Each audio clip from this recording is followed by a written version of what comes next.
Welcome to the final part of the Digital Method Coaching and Counseling course. In this part we will of course see the Digital Method guidelines you've been hearing about all the time. The Digital Method is conveniently presented as a series of guidelines applicable to any learning process. These guidelines have been presented in a separate work, The Digital Method, The Safe Way to Expertise in 2017, as you already know. In that voluminous work, each of the 100 guidelines was produced from a careful study of the existing literature, including findings from disciplines as divergent as sociology and kinesiology, to name just two among a variety of fields comprising of philosophy, motor learning, neurophysiology, and so on and so forth. Teachings from major schools I have personal connection to, were included. Starting as an exploration of expertise attainment, I soon realized the significance of personal development as an inseparable part of the technical side of expert performance and development, of course. The starting point of the Digital Method is the learning performance distinction.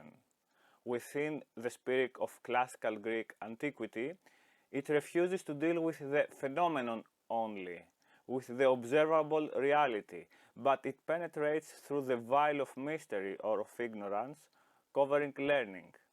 A hidden process, learning, is a hidden process that only reveals itself in future time as its alter ego, that is, performance. Unlike performance, which is manipulated by some well-known methods and is affected by specific environmental, psychological and physiological factors, but only within predefined limits, learning is limitless and may result in a much better future performance. Learning is interconnected with countless factors. Well, not really countless, I have presented a mechanism referring to each one of them. When dealing with the observable, that is, performance, the talent hypothesis makes total sense. When dealing with the hidden, that is, learning, there are no such limits, or at least they are extremely minimized.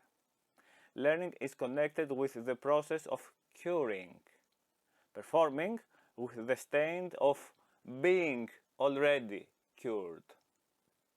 Here, a selection of guidelines will be presented, ones that are less technical and more general in nature. I will not put too much effort into explaining them.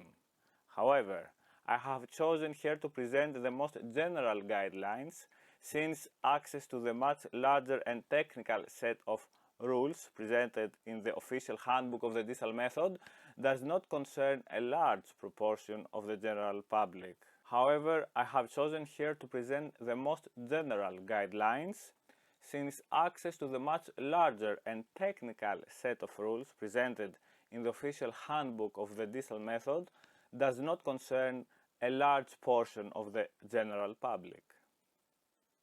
The handbook is too technical to be of any real value to the majority of the readers.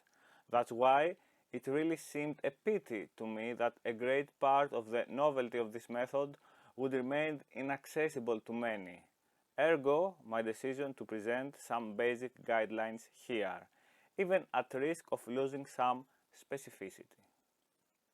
I would like to emphasize the fact that every guideline presented here is backed by several pages of dense analysis and bibliography, as well as by original research published in scientific journals made by me in the domains of motor learning, sports psychology and biomechanics, and of course epistemology. Here I will present some of the most important guidelines. I leave the most technical ones for the advanced course in Digital Method Coaching, which I will prepare at some point in the future.